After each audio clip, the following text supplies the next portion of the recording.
What kills curiosity? Certainty.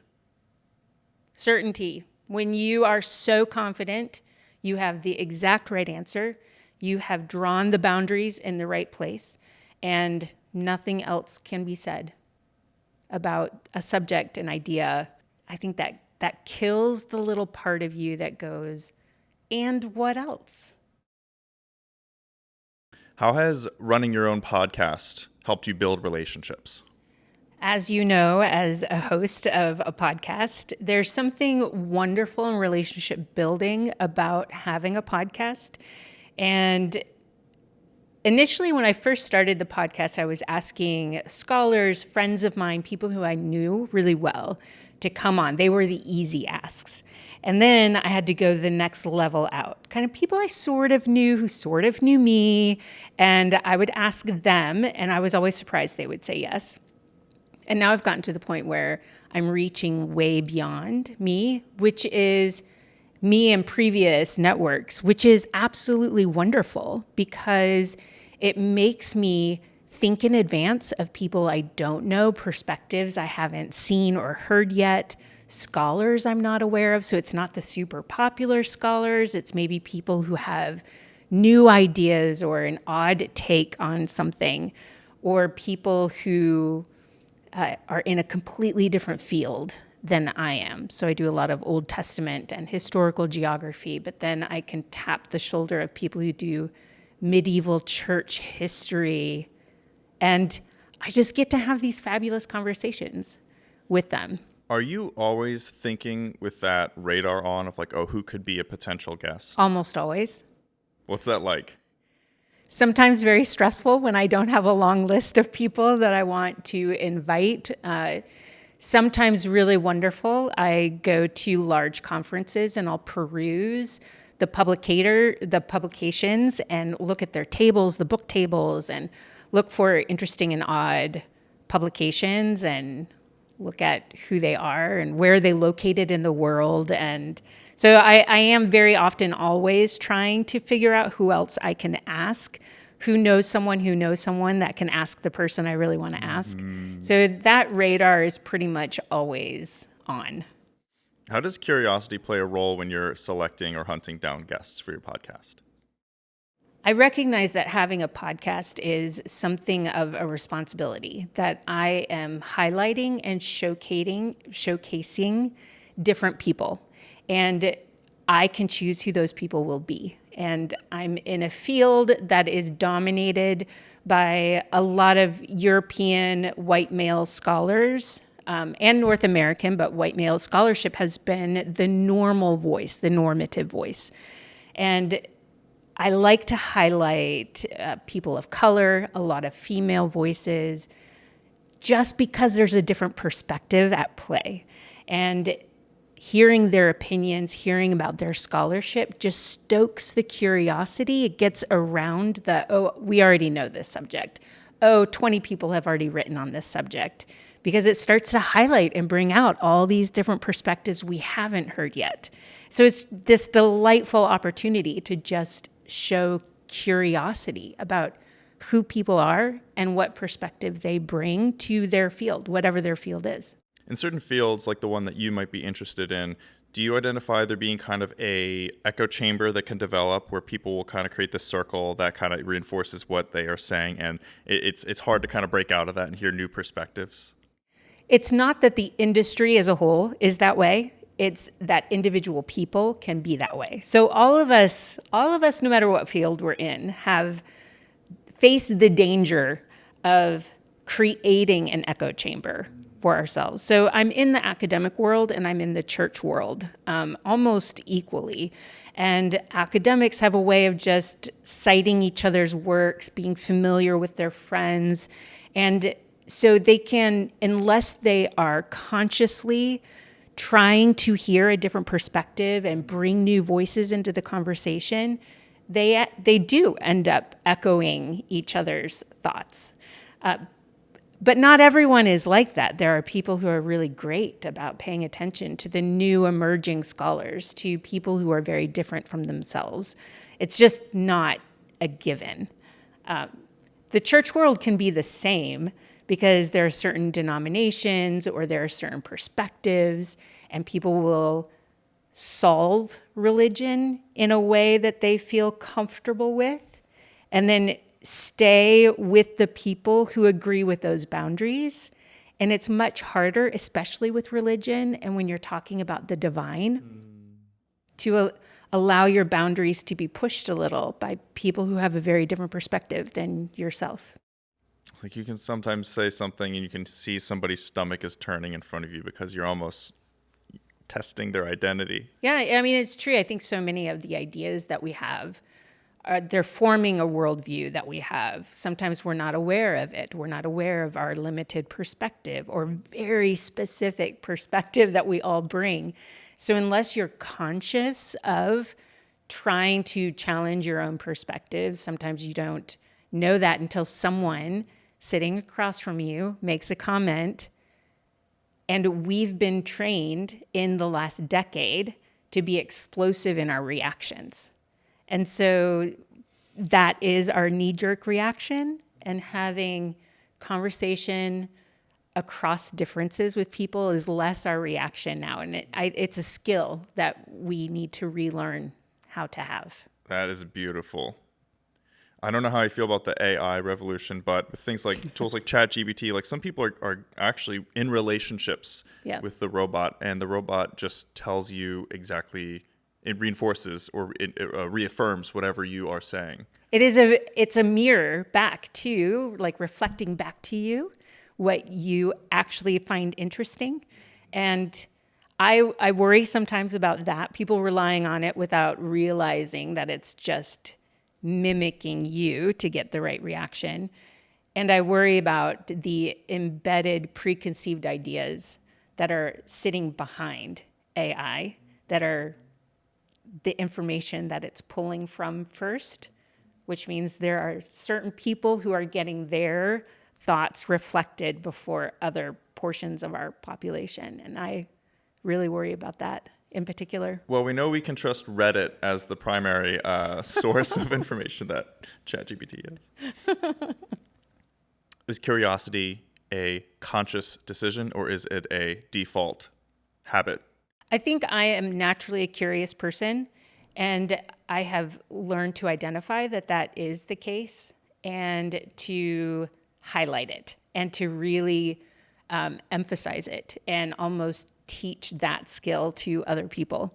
So even when I graduated from university, I was so curious. I was moving to different cities, different places, trying new jobs. I thought that was my grand curse. And then realized it's just because I'm curious about everything. And then trying to bring that into my professional life, that curiosity has been a very specific decision that I've made. So even going back to the podcast, to be able to use that as a platform to teach people how to be curious and how to ask questions, which we also don't really know how to do very well, and listen. I think with curiosity comes the partner skill you need, which is listening attentively. Yep. If you know, you know. The biggest lesson I've learned with this podcast is so focused on active listening. I try to stockpile questions to ask, and then I'll forget what questions I'm going to ask because I've been so attentively listening.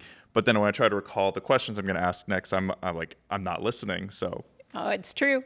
I get it. What kills curiosity? Certainty. When you are so confident you have the exact right answer, you have drawn the boundaries in the right place, and nothing else can be said about a subject, an idea, I think that kills the little part of you that goes, and what else? Is there a linkage between someone's self-image and their certainty in something? That is a really interesting question, because without being an expert in psychology, I want to say that there is probably some sort of connection to that. You might be certain that you are an artist. You might be certain that you are an intellectual. You might be certain that your curiosity is off the charts. You could be certain about certain things and therefore build a self-identity. I think what needs to be brought into the conversation is the realization that that self-identity will change throughout your lifetime.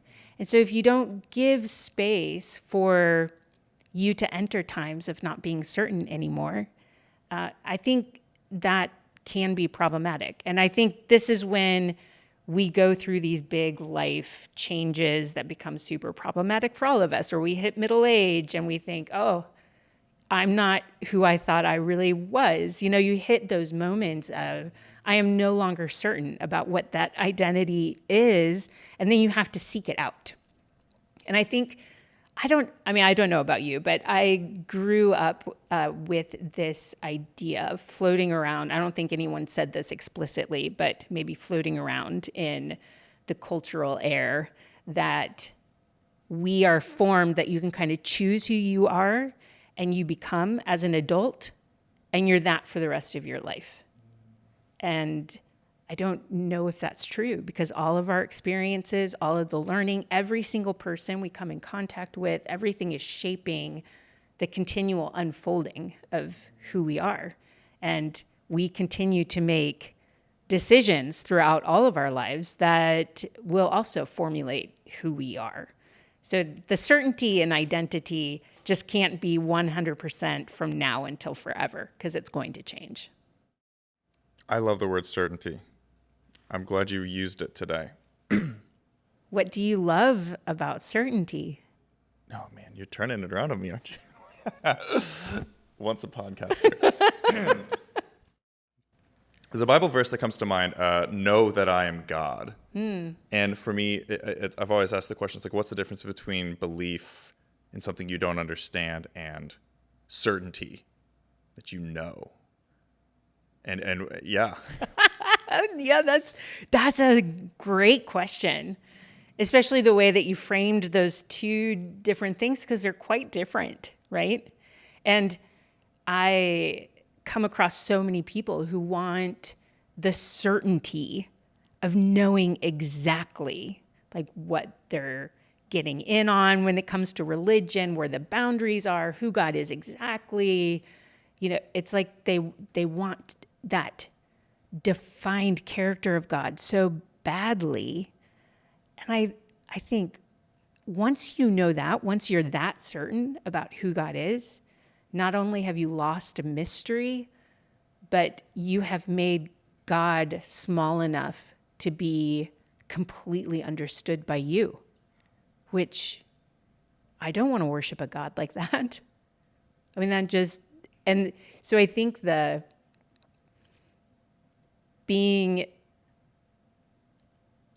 having a certain faith or belief in the divine is an invitation into something bigger than you and bigger than what you can understand. And this mysterious, beautiful playground of mystery, of something that is just bigger.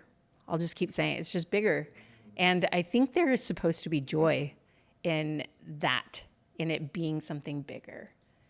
Because it's being something bigger and yet being known, even in the vast, immense space of this divine figure that is bigger than and not completely understood by us, but finds you completely amazing and finds complete pleasure in you.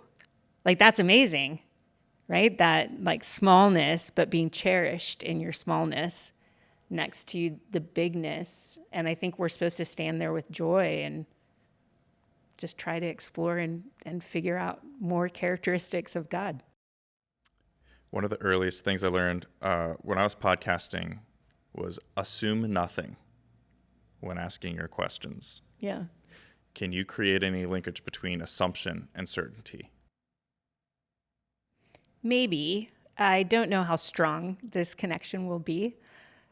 But I think when we assume something, so I'm going to bring curiosity back into the conversation. when we assume something, we've left curiosity out. And if we're certain that the perspective or our limited knowledge of another person, say in an interview, if I'm certain of what that is, and so certain of what they're going to say, I have forgotten to be curious about who they might be and how they might choose to share information with me. And so I don't want to say that assumption and certainty are the same thing, because I don't think that they are. But I think when we are certain, especially coming into conversations, we are already formulating an argument, a follow-up comment, or something in our head. And we're not actually curious about the real phrases and thoughts that are coming from the other person. And so we will miss opportunities to run down really fascinating unseen trails because I assumed we were going in this direction and they want to go in this direction. And so they can be giving us a gift by taking us down a different route. The reaction I have to that is entering a conversation and trying to control the pacing or direction of the conversation. Yeah. And almost asking leading questions to get the guest to talk about a certain thing so that I have this vision for how this is going to turn out. Oh, yes. I've done this many times. Yeah, me too. Many times. Yeah. And now you're missing all these little rabbit trails that you could have explored. And, and you're forgetting that you're talking to a person who has, just let it flow, That's right. That's right. And sometimes it's not, there's two people or three or five in the conversation. It's not all on you as the host. There is something that other people can bring into the conversation too. So I have found trying to ask different questions that I'm often asking scholars about a book. And so they know in general what it is that I am talking to them about. But I will sometimes try to get them to riff on a subject, to kind of go off script. But their script is so familiar that they just get back into the line. And I'm like, can we just shift that angle just a little bit? So they have to participate in the conversation too. I try to listen to a person and understand what their tertiary interest is. So there's the primary. It's like, okay, so Cyndi is a podcaster, and then Cyndi travels and speaks all over the world. What's her third interest? The third one that she'd like to do more, but not so much. And I try to get at that. Yeah. And then try to have my guests connect their primary. How does this impact that? Sure. Connecting different things together. It's what's great about going, what are your 5 values? Because that's exactly what you're doing. And from there, you can start looping in. Because whatever is a core value is, whether I'm conscious of it or not, on a day-to-day basis, is going to determine the other things and the other people I'm pulling into my life and into my experiences. You mentioned earlier, I might be misquoting you, that you almost like to help people break out of the echo chamber in your podcast. You use that as a device. So tell me a little bit about how small questions you ask could help disrupt the pattern that they have, as if, to a smaller scale, as if they had a big life experience like you were talking about earlier that might disrupt their belief and stuff. How can you ask little questions that might have them question themselves and do little ripples in time there?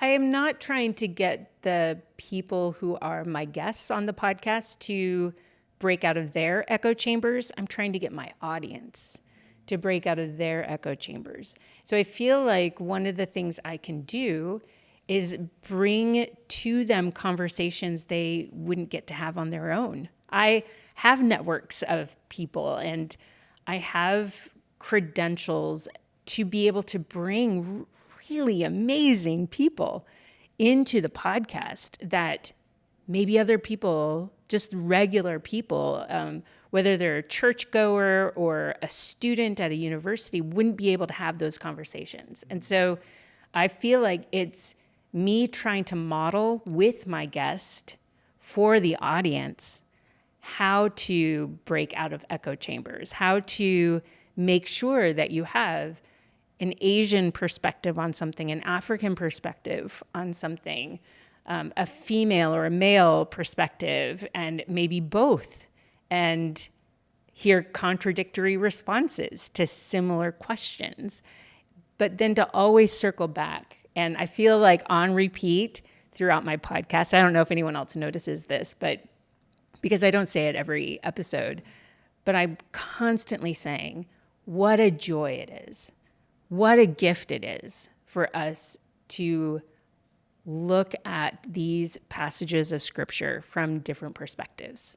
It is such a gift that all these other people are giving to us, and how we need to be vigilant about asking other people for their point of view, especially when it comes to scripture, especially when it comes to these big topics of life or the divine that are way bigger than us. Someone else is going to have a different experience than I am going to have. I have a very North American experience.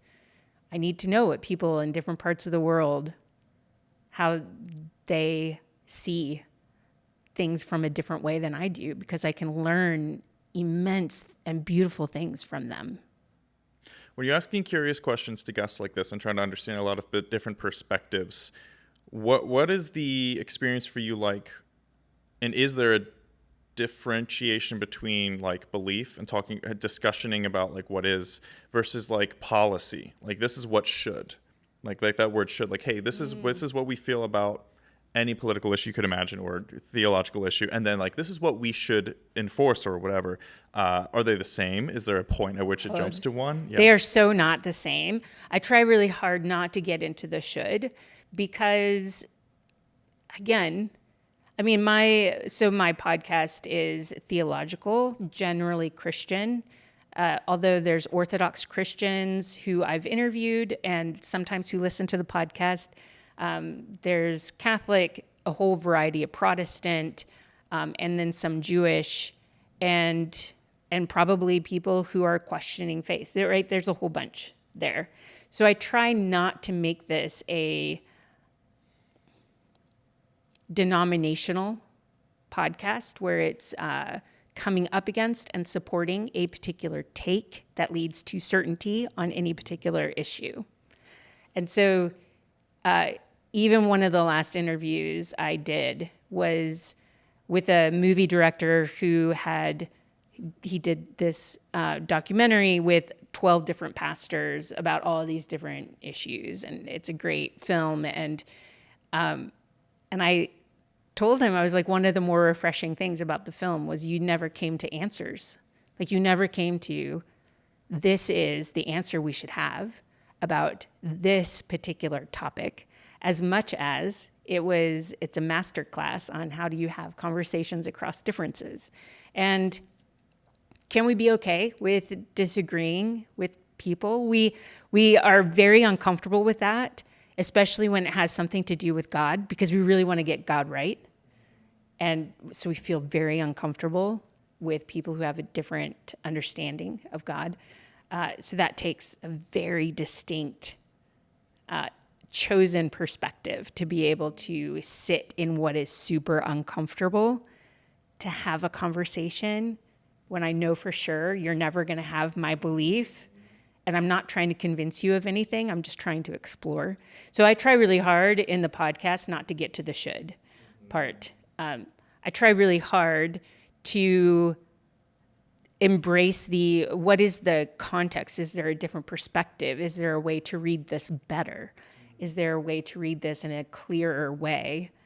And then my guest has their perspective. And that is like the little package gift I give to people.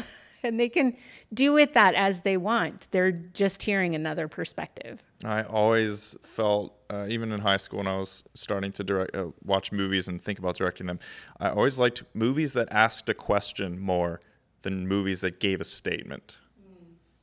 It's like The Matrix. What if this world wasn't real? Question. And then it leads us to the audience. You can decide what to do with that. That's right.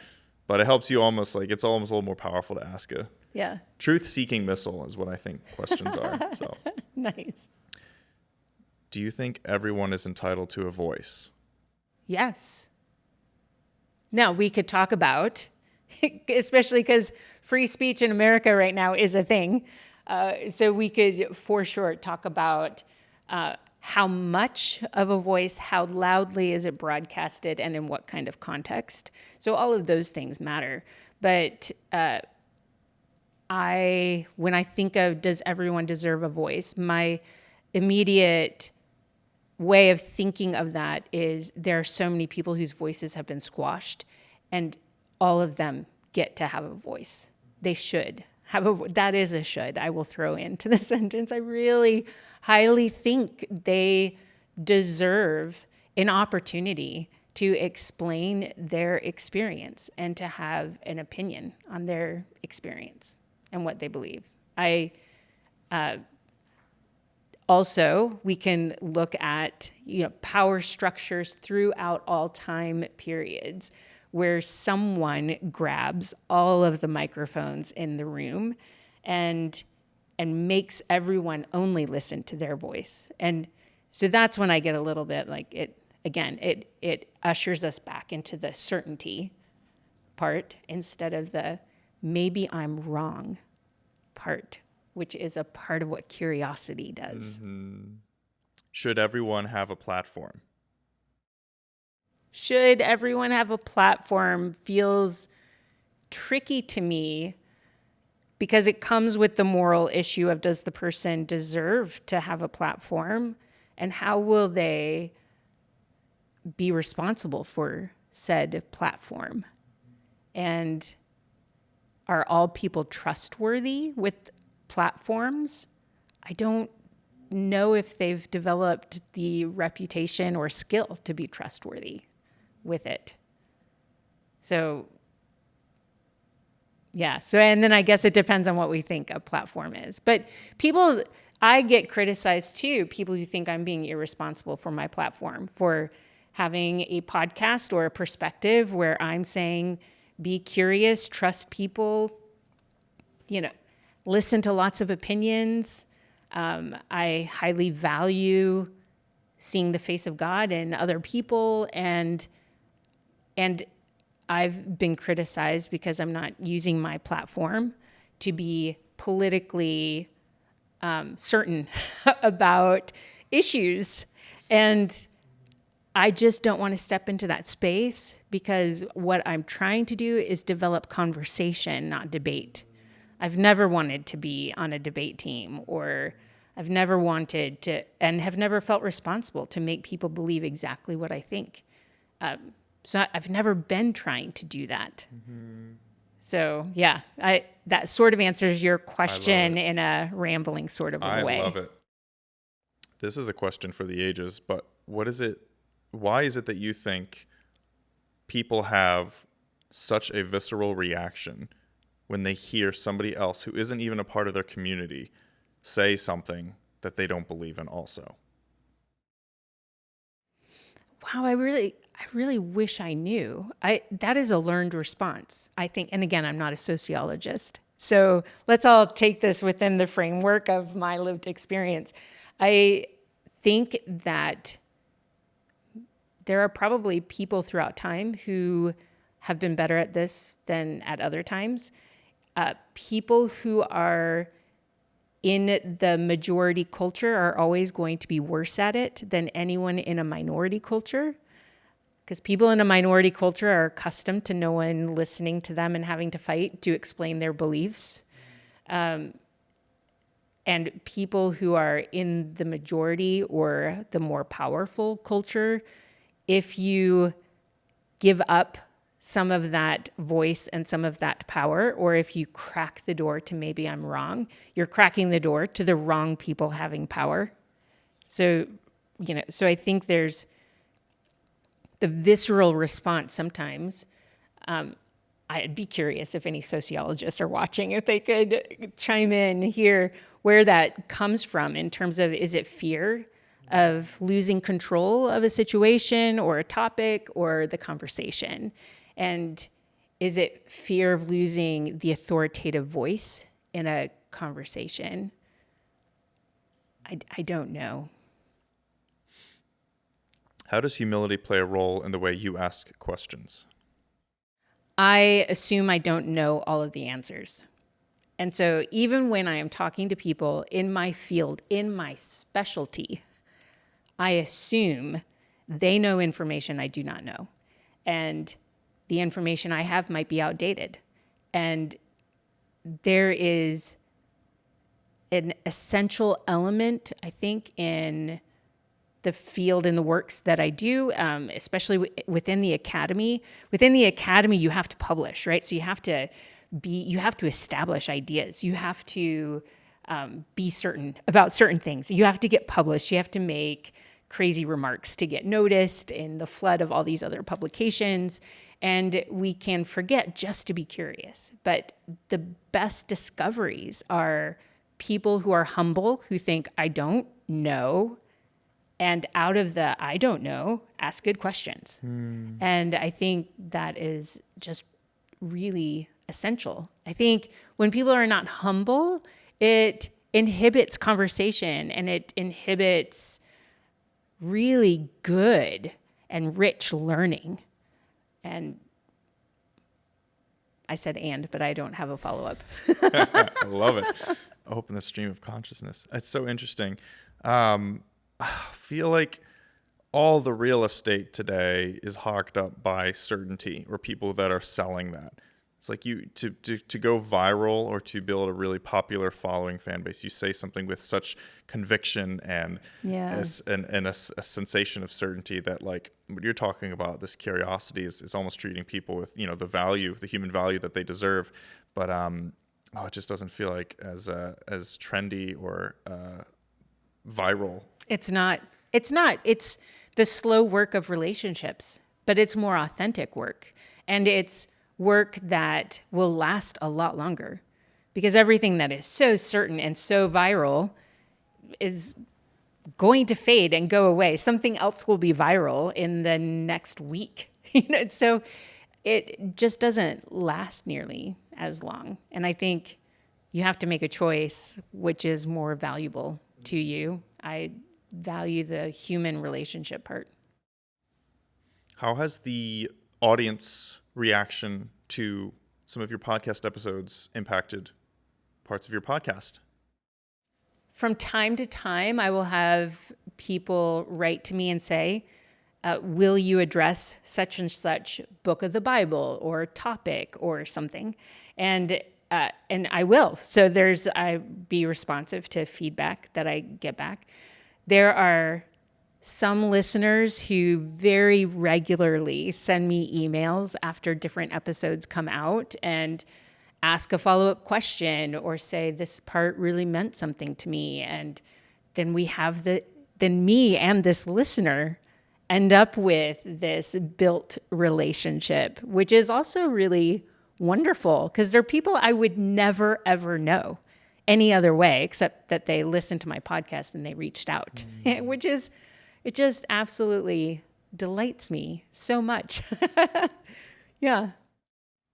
You said that you like to stray away from political trends or expectations or policy discussions, but in terms of just asking a question, is there kind of like there's no stone that you wouldn't be willing to turn over, like if you're just asking a question about something that's very intense?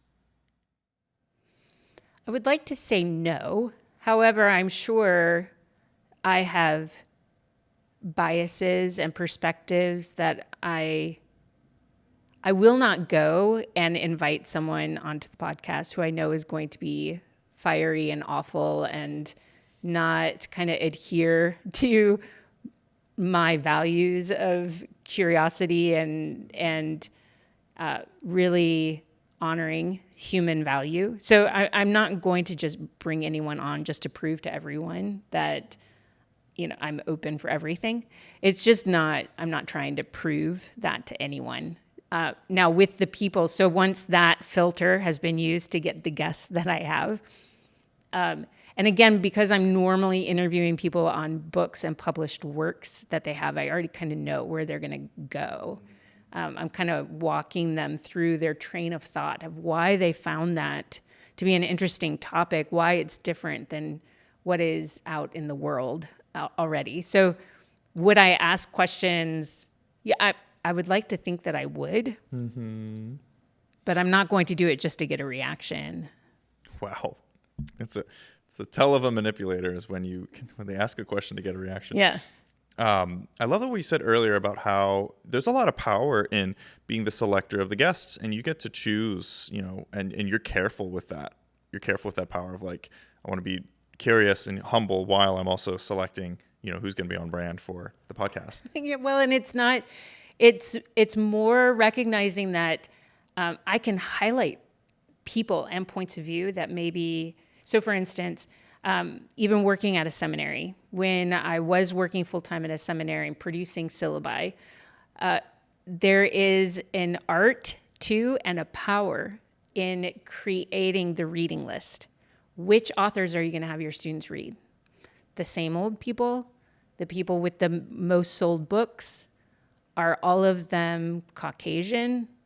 Are there any different perspectives? So there's a power there that the professor has to be able to, even in teaching students how to think, to be able to put two conflicting maybe or just very different perspectives in front of the student to say, I trust you with this information.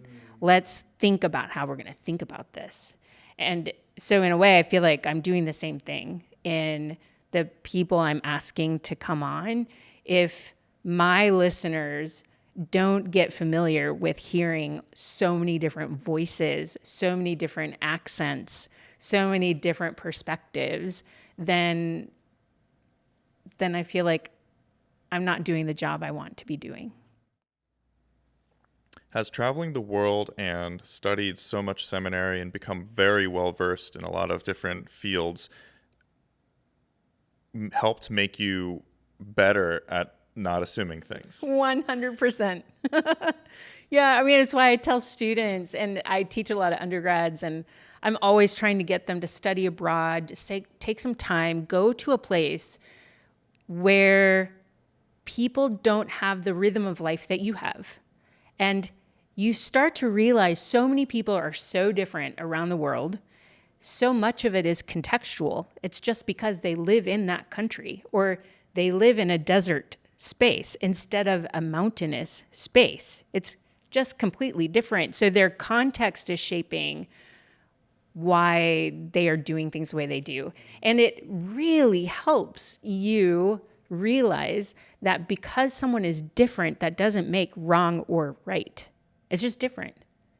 So who cares if people put their light switches on the outside of the room or the inside of the room? Who cares, right? Those are things and that seems like such a silly thing, but it's in travel and experiencing people having different habits, different perspectives, is because they live with different governments. They live with a different history. They have a different context, and that's okay. And it makes you realize, oh, I've been shaped by my own, I'm not coming into this purely objective. I am coming in completely subjective with an idea. So I think, the traveling the world and just seeing differences is a beautiful thing. It is definitely something that has stoked the curiosity within me. Well, I think it can be a bit of a scary place when somebody starts to understand how much their environment has impacted their beliefs on things. 100%. Because you're taught as a young person, at least in North America, that you believe that and that's the truth, and then you're like, what do I believe and why? Yeah. And so I mean, it's great to treat people with love. Yeah. So which I'll segue into our last core value today. So how do you love people on your podcast?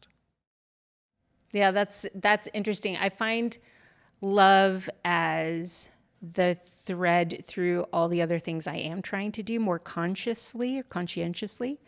I think being curious, actively listening to people,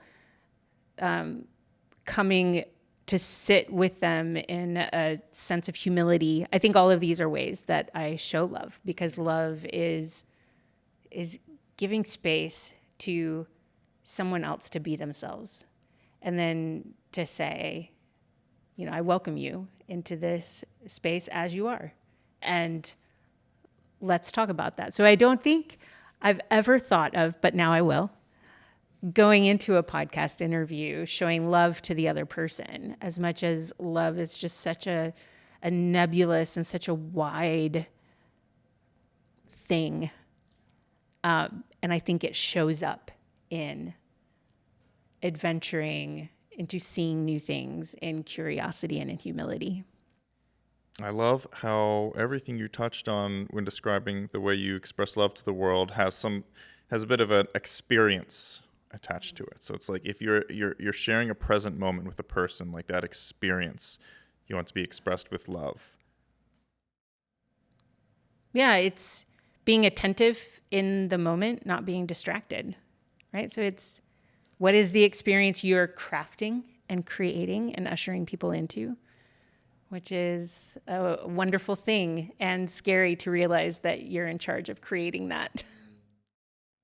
And every successful businessman who's ever lived, or business person who's ever lived, understands that the experience, what kind of experience Yeah. do you have when you open an iPhone case?